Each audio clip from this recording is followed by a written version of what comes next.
ডিম ছাড়া কেক, এটা তো আসলে চিন্তা করাই যায় না। তো আজকে আমি তৈরি করেছি ডিম ছাড়া কেকের একটি অন্যরকম রেসিপি। নমস্কার, বাঙালিয়ানা হিসেবে সবাইকে স্বাগতম। এখন আমরা রেসিপিতে চলে যাব। পুরো রেসিপিটা জানতে হলে ভিডিওটি শেষ পর্যন্ত দেখতে হবে, আর সাবস্ক্রাইব করতে কিন্তু ভুলবেন না। নিয়ে নিচ্ছি সুজি।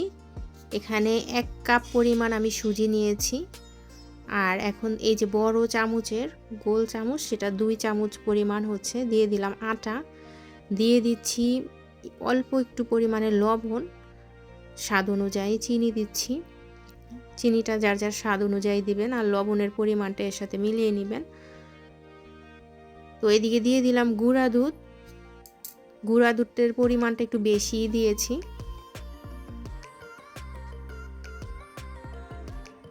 এখানে আমি গুঁড়া দুধ ব্যবহার করেছি প্রায় 2 কাপের মতো। যেহেতু আমি লিকুইড দুধটা ব্যবহার করব না, এই জন্য গুঁড়া দুধটা বেশি ব্যবহার করছি। দিয়ে দিচ্ছি হাফ চামচের মতো বেকিং পাউডার। তো এখন হচ্ছে সবগুলোকে ভালো করে মিশিয়ে নিব।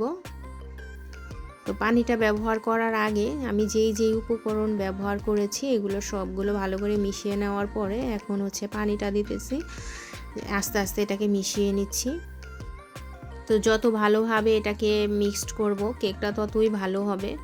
খেয়াল রাখবো যাতে কোনো দানা দানা না থাকে, মানে যে আটা বা সুজির যেই দলা বেঁধে যায় সেটা যেন না থাকে। এই মিশ্রণটাকে আমি 3 ঘন্টার মতো ঢেকে রেখেছিলাম। তো এখন 3 ঘন্টা পরে চলে আসলাম। এখন ভালোভাবে নেড়ে নিচ্ছি। আর এটা যতক্ষণ আমি মেখে রেখে দিব কেকটা ততটাই ভালো হবে। এখন আমি যেইটার মধ্যে কেকটা বসাবো সেটার মধ্যে আমি একটু তেল মেখে নিচ্ছি, না হলে ভালোভাবে উঠবে না। তো তেল মাখা শেষ, এখন হচ্ছে মিশ্রণটাকে ঢেলে দিলাম।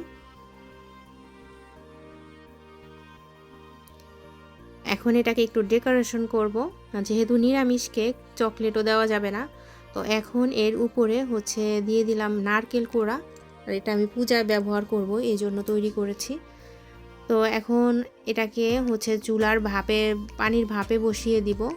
একটা স্ট্যান্ড দিয়ে নিলাম পানির উপরে, পানিটা ফুটে উঠেছে। এখন এটাকে হচ্ছে ভালো করে ঢেকে দিব। তো আপনারা চাইলে এটা ওভেনও দিতে পারেন, আমি এটা চুলায় বসিয়ে দিয়েছি। এখন প্রায় এটাকে 1 ঘন্টার মতো এভাবে ঢেকে আমি এটাকে জাল দিব।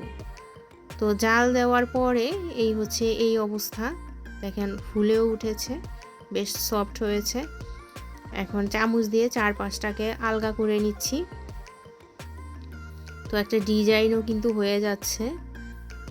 তো এভাবে আমি হচ্ছে একটা থাল দিয়ে এবার ঢেলে নিব। যে দেখেন কিভাবে কতটা তেল দেওয়ার কারণে লেগে যায়নি কিন্তু। এবার উল্টিয়ে নিচ্ছি। এখন এটাকে আমি একটু ডেকোরেশন করব। দেখেন কতটা সুন্দর হয়েছে দেখতে। তো এর উপরে হচ্ছে ছোট ছোট নাড়ু করা ছিল, এখন এর উপরে একটু ডেকোরেশন করে দিচ্ছি। নাড়ুগুলো দিয়ে দিলাম। তৈরি হয়ে গেল মজাদার কেক নিরামিষ। তো এটা আমি পূজার জন্য তৈরি করেছি, তাই এর জন্য কেটে দেখাতে পারলাম না, কিন্তু ভীষণ মজা হয়েছে। তো আজকে এই পর্যন্তই। সবাই ভালো থাকবেন, সুস্থ থাকবেন। কথা হবে অন্য কোনো রেসিপি।